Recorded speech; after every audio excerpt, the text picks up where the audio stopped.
भाई और बहनों, मातृशक्ति को नमन।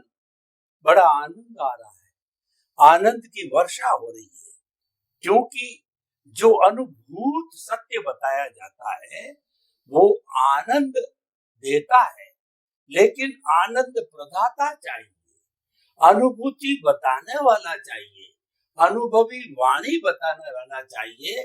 तो ऐसे अनुभवी पुरुष कमलेशानंद जी हमारे समक्ष स्टूडियो में विराजमान है और हमारे निवेदन पर आप अहमदाबाद से पधारे हैं।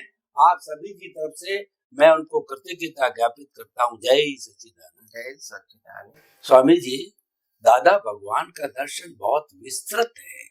पिछले एपिसोड में हमने दादा भगवान की फिलॉसफी के बारे में बात की, 5 आज्ञा के बारे में बात की, और ये एपिसोड जो है हम उनके 5 व्यवहारिक सूत्र जो कि व्यवहार जगत में अचूक कहे जाते हैं, और यहाँ तक कहा जाता है कि उन 5 सूत्रों को जैसे 5 आज्ञा दार्शनिक रूप से है, साधना की दृष्टि से है, निश्चय जगत की दृष्टि से है, उसी तरह से 5 सूत्र व्यवहार जगत में है। हम व्यवहार जगत में बहुत ज्यादा जीते हैं, निश्चय जगत में बहुत कम समय जीते हैं। तो 5 सूत्र उन्होंने बहुत सुंदर सुंदर दिए। पहला सूत्र है कि जगत निर्दोष, दूसरा टकराव टालिए, तीसरा एडजस्ट एवरीवेयर। तो पहले मैं 5 साथ में लेकर के इन 3 को आपसे जो इसकी व्याख्या चाहूंगा, और किस तरीके से अगर व्यक्ति इन सूत्रों को अपने जीवन के अंदर डालता है, जो कि बहुत सहज सरल सुगम है, कोई तरह की विशेष क्रिया प्रतिक्रिया कुछ नहीं करनी पड़ती है, तो उसको विस्तार से समझाइए कि किस तरीके से व्यवहार जगत के ये तीनों सूत्र आम आदमी, कम पढ़ा लिखा, आदिवासी, ग्रास रूट गांव का व्यक्ति भी अगर पालन करे और बड़ा से बड़ा चिंतक पालन करे, तो सभी एक समान अपना व्यवहार जगत अच्छा बना सकते हैं। स्वामी जी कृपया प्रकाश डालिए। प्रश्न के लिए धन्यवाद। बड़ी बात यह है कि जगत निर्दोष, और जगत निर्दोष का मतलब होता है, उन्होंने कहा निर्दोष दर्शन से निर्दोष दृष्टि। किताब भी है उस टाइटल की। बिल्कुल। उनका कहने का मतलब क्या है? हमारा पूरा जीवन और जीवन की हर परिस्थितियों के लिए केवल हम ही जिम्मेदार हैं, सामने वाला नहीं है। आम तौर पे आम इंसान कोई भी परिस्थिति में अगर कठिनाइयां आती है तो वो सामने वाले व्यक्ति और परिस्थितियों के ऊपर दोषारोपण करते हैं, और इसीलिए उनकी दृष्टि भी दोषित हो जाती है। तो ज्ञानी ने बताया कि दोष किसी का नहीं है, दोष हमारा है। हमारा का मतलब हमारे कर्म का दोष है, हमारा का मतलब ये शरीर का दोष नहीं है। परंतु हमारा का मतलब आम लोग समझ नहीं पाए। हमारा का मतलब ये शरीर का दोष है, और शरीर का दोष है तो शरीर को कहो माफी मांगे, मगर उनका दोष ही नहीं है। दोष कर्म का है, और वो कर्म पिछले अवतार में किया था, उस समय शरीर अलग था, और ये शरीर कर्मों की भुगतान के लिए दिया है, कर्म करने के लिए नहीं दिया है। इसलिए जो कुछ क्रिया फल स्वरूप हो रही है उसमें यह क्रिया शरीर तो जिम्मेदार नहीं है। तो कहने का मतलब कि जब शरीर को जिम्मेदार न समझ के अपने कर्म को जिम्मेदार समझेंगे कोई भी अवस्था के अंदर, तो कर्म के आधार से ये संयोग बना, इसीलिए सब निर्दोष है, इसमें ये शरीर भी निर्दोष है। ऐसा नहीं कि ये शरीर दोषित और बाकी सब निर्दोष, ऐसा नहीं। नहीं है। सब निर्दोष, सभी शरीर निर्दोष, सिर्फ मिस्टेक हमारे कर्म में, जो कर्म लेकर आए। तो कर्म की गलती निकालोगे तो और किसी की गलती दिखेगी नहीं। ये उनका कहने का मतलब था। दूसरी बात बताई, एडजस्ट एवरीवेयर, सभी के साथ एडजस्ट हो जाओ। एडजस्ट का मतलब वैसे कोई क्रिया नहीं थी। एडजस्ट का मतलब होता है जो भी जिस प्रकार से संजोग आते उनसे मिल जाओ। वो पसंद नापसंद की बात मत करो, उनसे जुड़ जाओ, बस अपना डिफरेंस मत बताओ।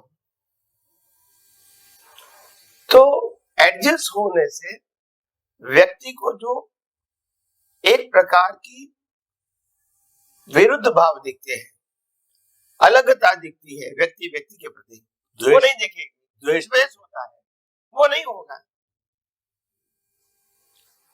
तो एडजस्ट होने का मतलब ये था, जो परिस्थिति आए वो परिस्थिति के अंदर आप मिल जाओ, ताकि आपको विरोध करना नहीं पड़े या विरोध देखना नहीं पड़े किसी का। तो एडजस्ट का मतलब था जुड़ जाना, एडजस्ट होना। जो भी परिस्थिति, अगर आपको रूखा सूखा मिल गया तो भी एडजस्ट हो जाओ, और बहुत पकवान मिला तो भी एडजस्ट हो जाओ, जमीन पे सोना है तो भी एडजस्ट हो जाओ, और बड़ी बड़ी गद्दियों पे 5 स्टार में सोना है तो भी एडजस्ट हो जाओ, यानी एडजस्ट हो जाओ। तभी आपका जो जीवन है वो जीवन एकदम शांत और स्थिर और समाधानकारी रहेगा। तीसरा सूत्र उन्होंने बताया, टकराव टालिए। टकराव टालिए का मतलब ये था कि कैसे भी करके किसी के साथ टकराव नहीं करें, क्योंकि टकराव करने से अपनी एनर्जी वेस्ट होती है। तो ये टकराव जो शब्द है उसमें 2 प्रकार की बात है। एक मन वचन काया से होता हुआ टकराव जो बाहर दिखता है,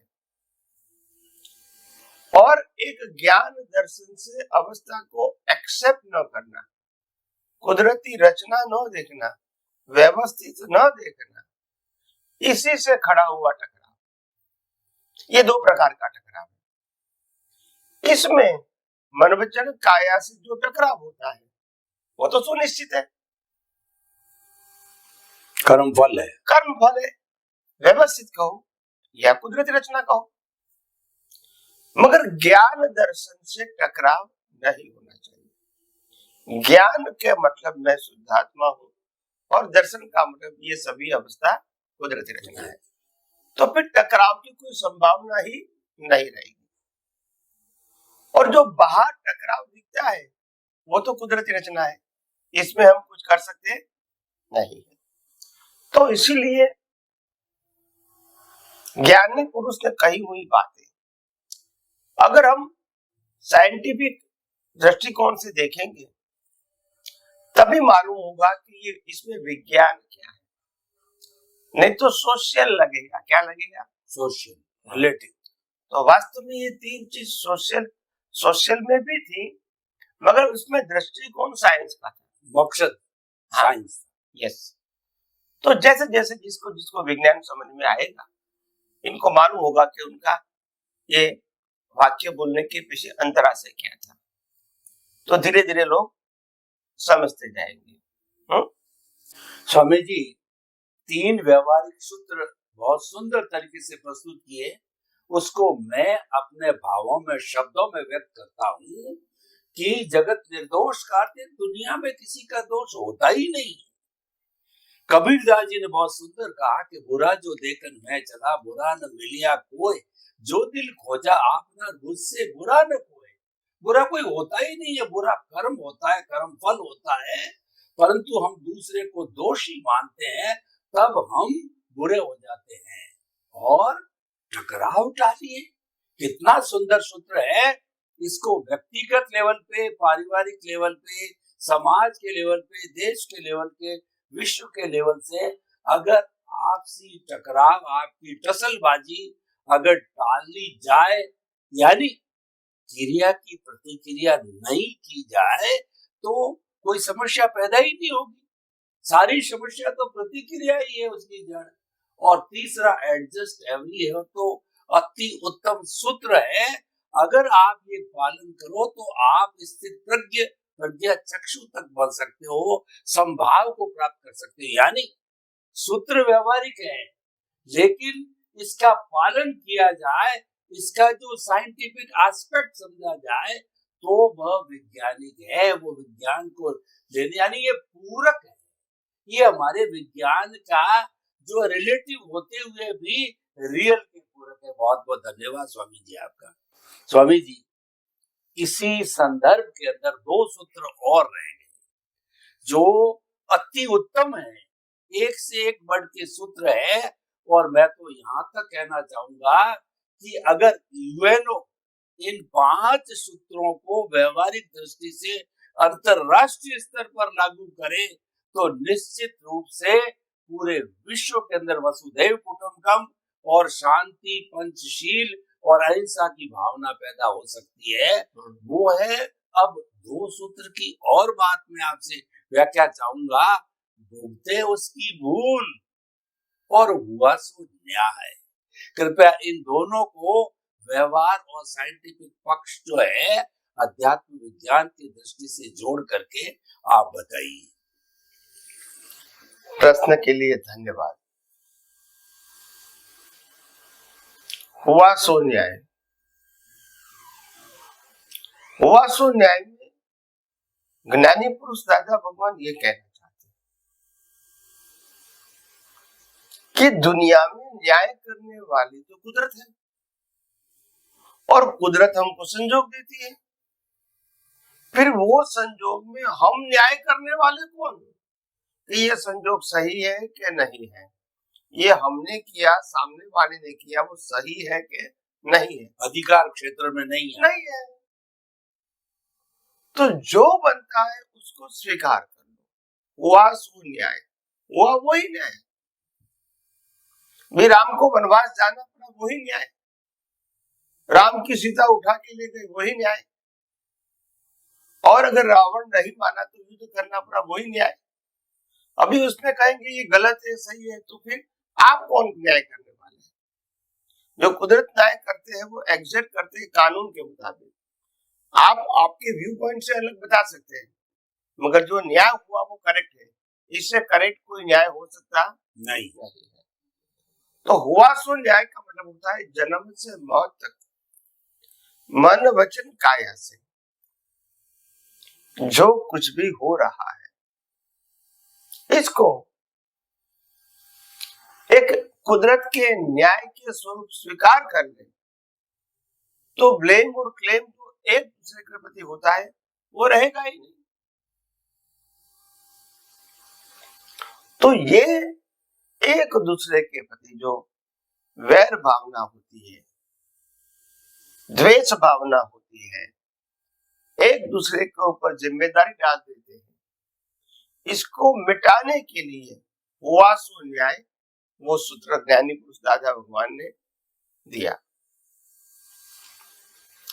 इसके अलावा दूसरा सूत्र दिया, टकराव टालिए, भुगते उसकी भूल, भुगते उसकी भूल। जो भुगतते हैं उसकी ही भूल है। ज्यादातर हम व्यवहार जीवन में सामने वाले की भूल देखते हैं कि हमको जो कुछ भुगतान आया ये उनकी वजह से आया, जो कुछ नुकसान हुआ, जो कुछ सहन करना पड़ा, जो कुछ भुगतान करना पड़ा, इसके लिए वो जिम्मेदार है, ऐसा हम मानते हैं व्यवहार से। तो ज्ञानी पुरुष ये बताना चाहते हैं कि भुगते उसकी भूल का मतलब ये कुदरत ने आपको भुगतान के लिए ही संजोग दिया है, और इस संजोग में आपको भुगतान आई, इसके लिए भुगतान देने वाले जिम्मेदार नहीं है। ये कुदरत ने भुगतान देने वाले और भुगतान की अनुभूति करने वाले दोनों का हिसाब पूरा करने के लिए संजोग दिया है। कुदरत तो ड्यूटी करती है। तो ज्ञानी पुरुष ने बताया कि जो भुगतान करते उसकी भूल का मतलब ये है, आज हमको जो व्यक्ति निर्दोष दिखती है, यानी उसकी गलती नहीं दिखती है, फिर भी राम को वनवास जाना पड़ा है, तो वो कई की भूल दिखती है, मगर ऐसा नहीं है।